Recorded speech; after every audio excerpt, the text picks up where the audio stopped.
Eileen, what did you think of that whole? It was the newest riff on the Doctor loses his memory, which Modern Who has done again and again and again. It's a real trope. What did you think of this version of it? um that was a good. I watched this episode with friends on the server. We watched Mhm. it twice because someone came really late, so I was horrified twice in a row.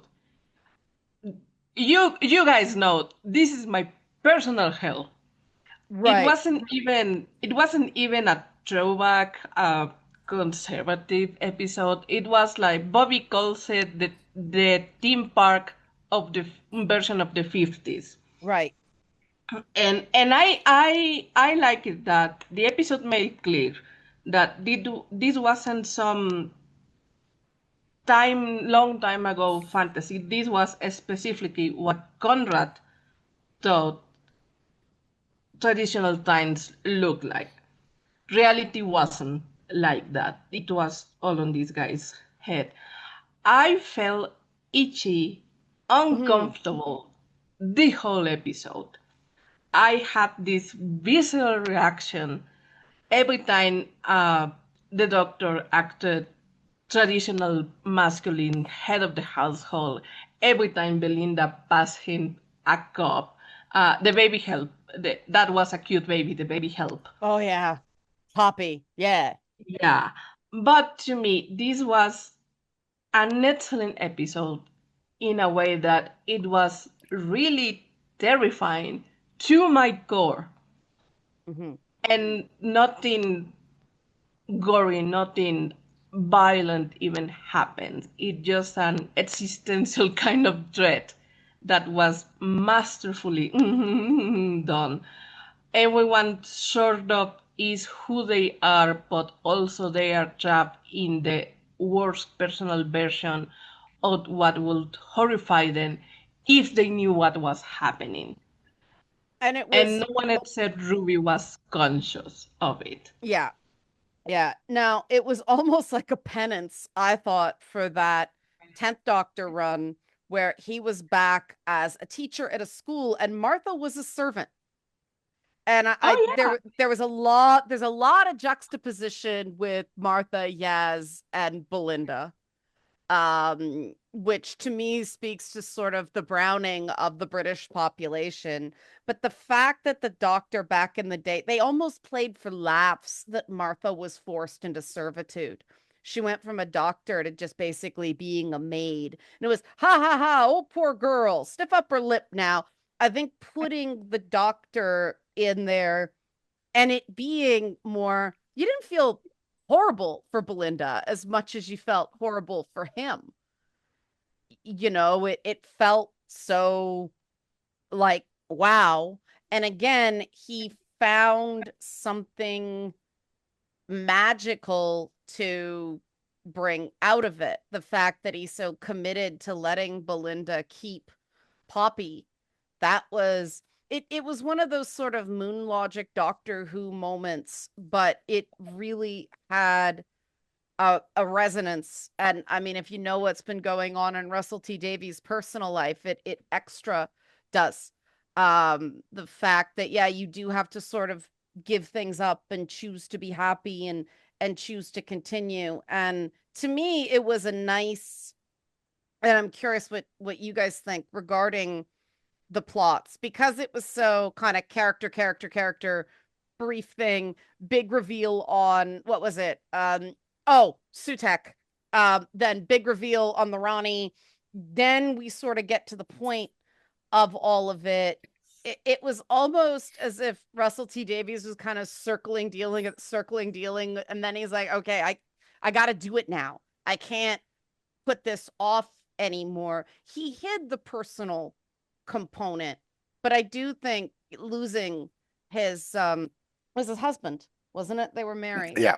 Yeah, Yes. yeah, losing his husband and then coming back to Doctor Who because he thought his husband would know he was happy if he was there. Like extra poignance on sort of that ending of life doesn't end up being what you want it to, but you get to choose how you frame it, and you can still be happy after tragedy. Like that was the moment for the older fans in a series that was clearly aiming at bringing in young viewers, right? So, Julian, what did you think about that? Because I know there have been parts of uh, modern Doctor that have really hit you in the life at times. Oh yeah. Well, for me, Doctor Who has always in part been about death and grieving and how you Mm-hmm. deal with that. And this was Russell T Davies. If this was not him showing you the outcomes of dealing with death, grieving, and finally, I really hate the phrase of moving on, but Yeah. it's more like continuing to go with your life at this point, choosing to be happy. Those This is something we hadn't seen for a long, long time in Mm-hmm. Doctor Who. We have seen the grieving, we have seen the death, we have seen continuing on with your life, but not processing anything, not stopping for a moment to say, oh my God, so and so is dead. Oh my God, this person has now left my life. That was a big part of it. So it was good to see them process it. It was good to see them show that you can be happy, you can experience joy. There is a bright future if you want it, Mm-hmm. and you have to want it. And I mean, I love the fact that there were so many callbacks. I was just going, "Yay, Sutek's back! Yeah, Good puppy!" that was a good reveal. Yep. Eileen, the moving on, I think that's an interesting point before we get to the moments, the callbacks. That a problem with Doctor Who is they're a very, very, very old character. And yet the moments of immaturity previously drive me crazy. What did you think about the way they handled it in 15's run? Because I mean, Ruby was an old soul in her own way with the way she handled things. Uh, I I feel being Mexican has prepared me all my life for this moment. Um, uh, I like it, and I know this is a point of contention, and I know fans using air quotes on this have had all the hot takes about it, mostly negative, about Sutek and all these great entities coming and then in their words amounting to not very much. I'm going to defend this point. I like it that the Doctor isn't the center of the universe. Mm-hmm. I like it that he is, yes, a very old person from a very old race that travels time and space and the universe, but I like it that he is in the beginning and or the end of things. I like it that the universe is vast and there are things much more older than the Doctor and things that are way beyond his control or even comprehension, and he cannot ultimately defeat them. He can only stay them or pacify them or run away from them sometimes because that is the nature of existing. That is a concept that as Mexican we had ingrained in us from a very young age. That is why we celebrate Day of the Dead. That is what it's a party. We know that death comes for everyone. Eventually, is the ultimate inevitability of life. That is why we make fun of it. That is why we laugh at it. That's why we make a party. And when death eventually comes for us, we receive them as she was an old friend. Mm-hmm. Which is Nice Terry why, Pratchett quote. yeah, Yeah. it's the core of the Day of the Day celebration. When I was a kid, like in primary school, that is why what the stories for children tell about that. There was this old lady, and she worked very, very hard. She worked the field. She went to this place, and that came for her. and she went after her in all of these places. Eventually, she found her back in her house, and she said, "Oh, I didn't know you were coming for me today. I was too busy working. How about you coming for dinner?" Mm-hmm. This Yeah. is what I like about this run of Doctor Who. Even Doctor Who cannot escape the finality of things, but if he tries hard enough, he can make life for his friends better. Mm-hmm. Uh, but even he is not eternal. Even these things cost him. In this case, it cost him a regeneration. It's not the end. It was always coming, but you learn to live with it. You won't get over it. You will continue. Yeah, I think that there's so many places I want to go with that because you said a lot that I think is worthy of follow up because I never bought the doctor not being able to let go of Clara.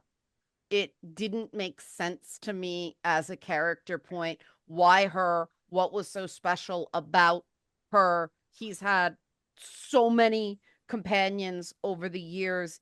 The doctor is the embodiment of appreciating and cherishing, humans who are there and gone in a blink compared to Time Yeah, Lords. that's why he thinks humans are beautiful. He's said so a number of times.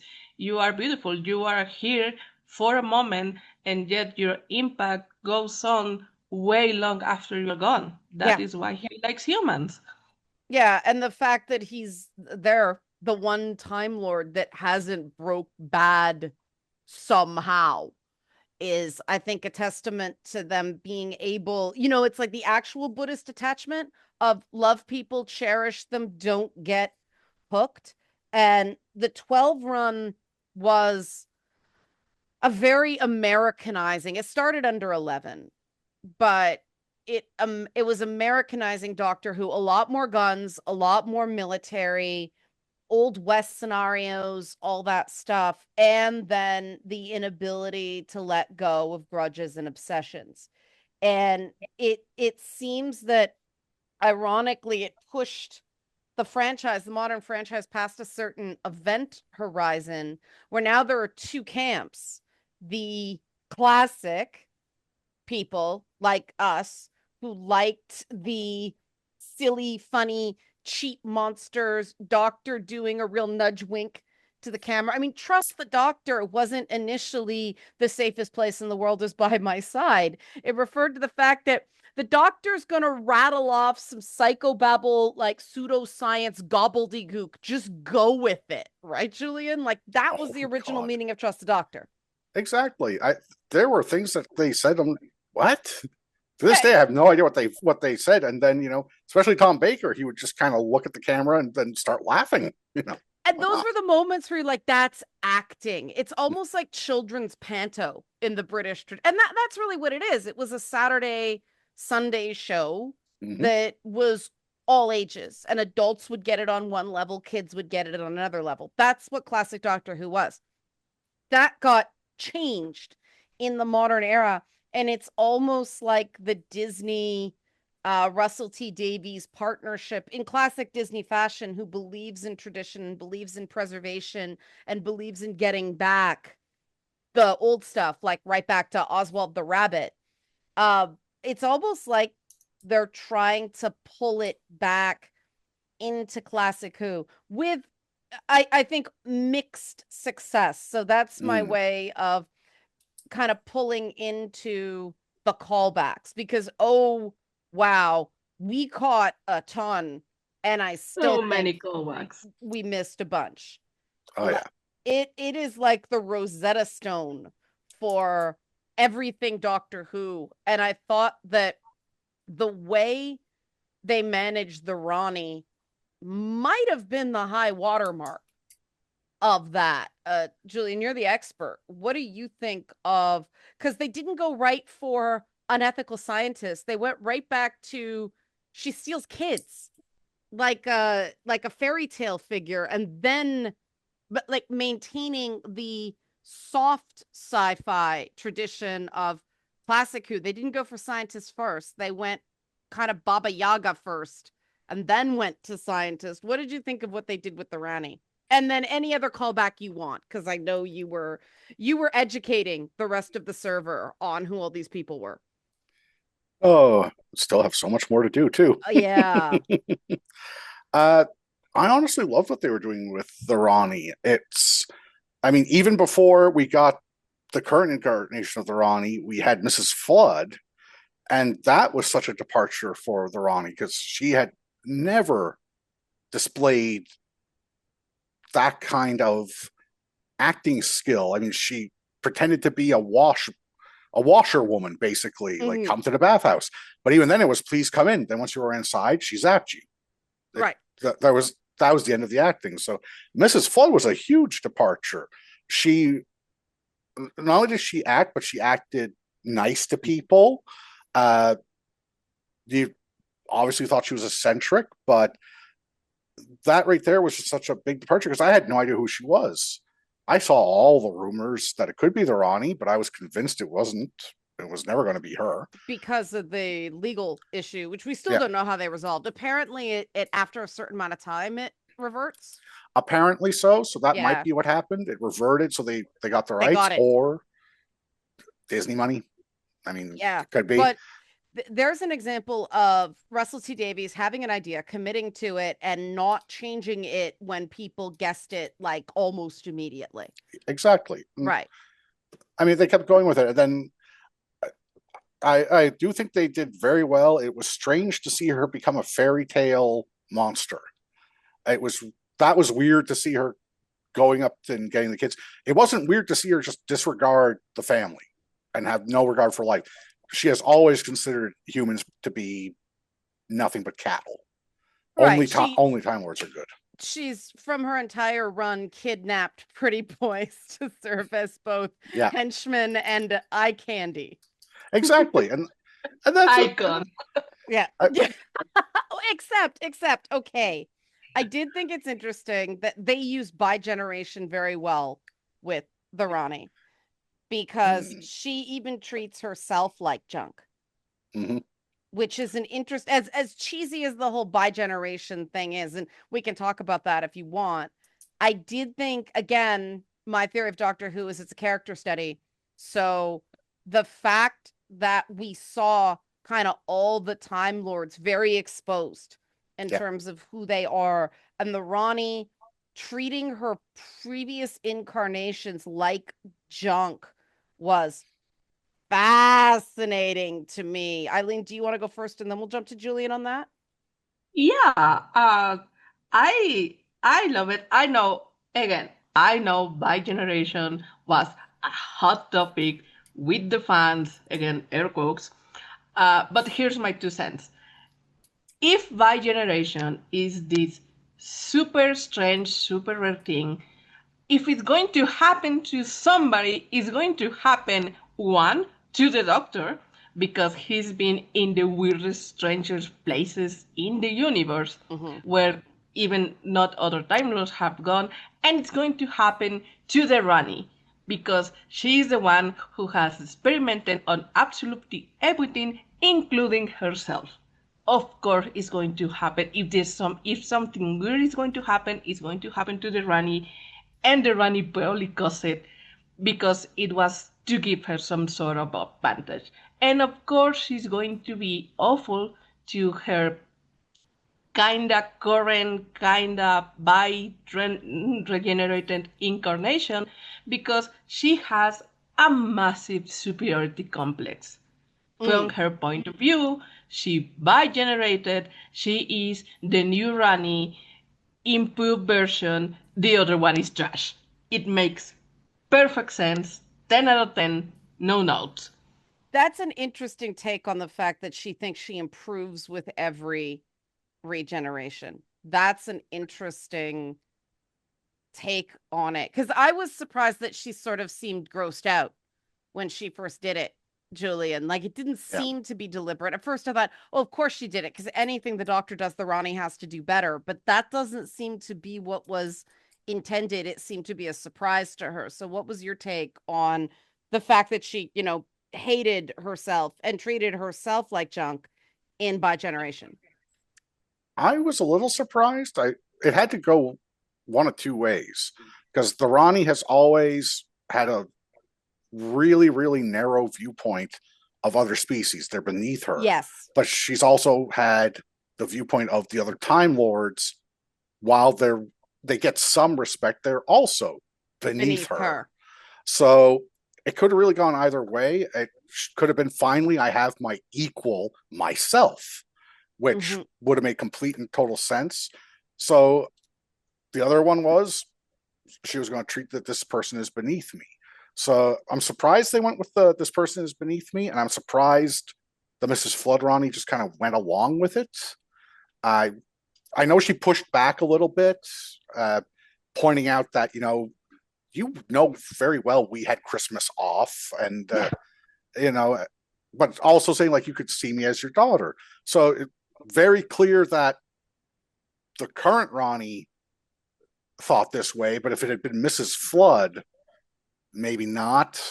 She might have been a little more lenient on it. So, yeah, I think that's where I ended up. I'm a little surprised. I kind of think that if we'd had a different actress, a different incarnation, we probably would have gotten closer to the other viewpoint of, oh, here's my equal, myself. So yeah, I mean, Archie Punjabi was excellent with what she did. I mean, the minute she was revealed as playing, I'm like, this is gonna be good, right? But I do think the Ronnie, I mean, let's face it, everything in this is serving as a foil for the Doctor and the companions, like all of it. And so the Ronnie choosing to be miserable about everything makes her. I'm glad they didn't go master heavy. Yes, because I'm a little tired of that. Like the Ronnie is just as good. They like threw everything. They threw like the Ronnie Atom. They threw the Omega Atom. It was the villains were coming fast and furious, and I liked it because again, character study. Everybody was kind of compare and contrast with this Doctor, and everybody else was super bitter except for the Doctor and Ruby. Now, another thing that seemed to divide people.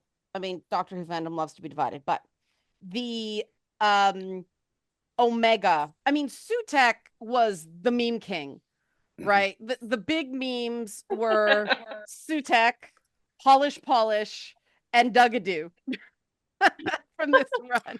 Dugadoo, Dugadoo, Dugadoo. I mean, okay, brilliant Eurovision. And the fact that we haven't even talked about Interstellar Song Contest just shows how strong this run was. But Omega, people had feelings about that Omega reveal. And like, I don't think and this is why I started off going least favorite versus most favorite, because there's really no wrong way to feel. If you were disappointed by the big skeleton giant dog guy, that's cool. That's legitimate. I really liked it, but you sort of have to know where we left Omega to tie in to that. And this is where all the callbacks really became a straitjacket. I think, because they know every time you drop a callback, yes, you can do the little flashback with everything. They did that with the Fugitive Doctor. But every callback risks losing people. And this is a thing with these long time franchises that expect you to Google it. Is some people will go, oh my God, and everybody else would be, I don't get it. So I think what Russell T Davies did with the Sutek and Omega reveals is have big monsters. So that is obvious for people who weren't even born the last time we saw Omega, right? But Julian, what did you think of the Omega as giant skeleton baby dog reveal? I rolled my eyes when I saw him. I really did. On the one hand, I was just like, oh, good. They've revealed Omega. I was fully expecting the guy in the robes with a mask to come out and start overacting, going, I am Omega.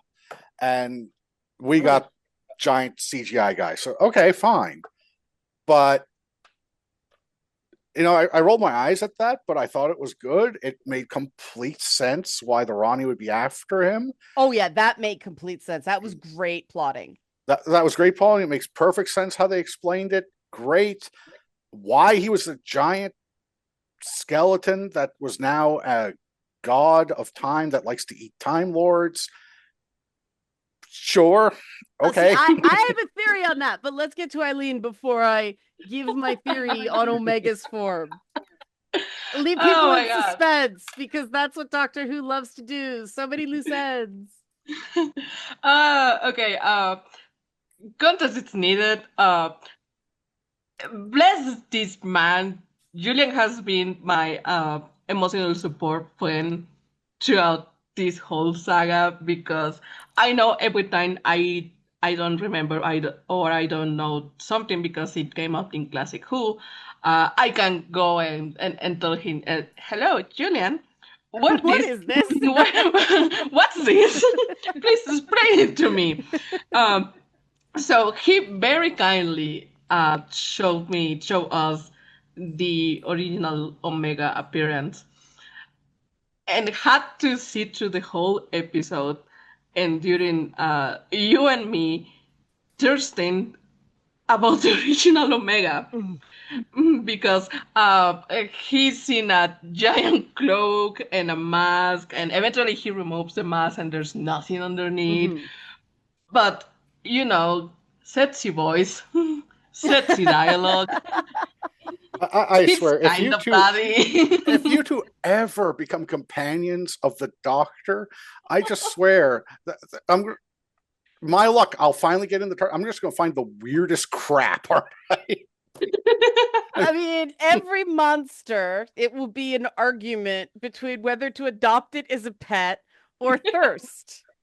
That will be the central problem. It's like, it's cute meaning two different things. That's so he showed me and I confess I was expecting sexy man with the sexy voice to come out. And out came the giant skeleton mummified dog, which was okay.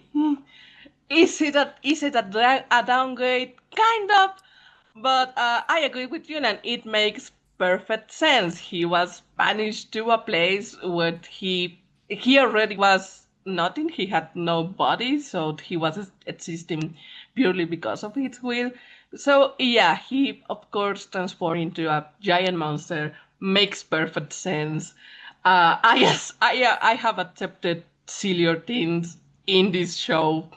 And I thought it was a neat detail that it was something so outrageous and so improbable that not even the Rani could plan for it. So she was also taken aback to her detriment, which I thought, okay, that was fair and that was a nice touch. Wasn't what I was expecting, but I like it. See, that's the thing, because Omega was from the 70s initially. And the whole you have such an ego that you're nothing inside was 70s cheese. I mean, it's great. It was a good reveal. It was like peak TV special effects for the time, right? And two doctors got to do some excellent acting on that episode because they teased the reveal with lifting up his helmet and not seeing anything, and then it is nothing. I mean, we're talking about the same thing that brought us movies like The Black Hole, right? The 70s were going through some stuff in terms of perception of the self.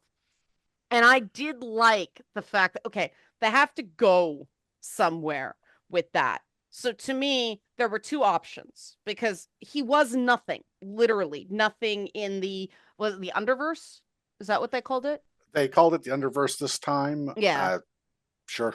Yeah. But so there Last time was the antimatter verse. Yeah. Could still be, we don't know. That's right. So the two options I had in my head is either he's gonna be like Conan mixed with Thor, just complete embodiment of male ego, or giant freaking monster. That was the two ways you go, where a guy was distilled to pure ego and then had God knows how long in that realm to sit there and think of what he's done. And what I think the intention was that he just took all of the legends about him over time, the devourer of this and that and that. And he just, a narcissist, they do turn into monsters because of the emptiness inside them.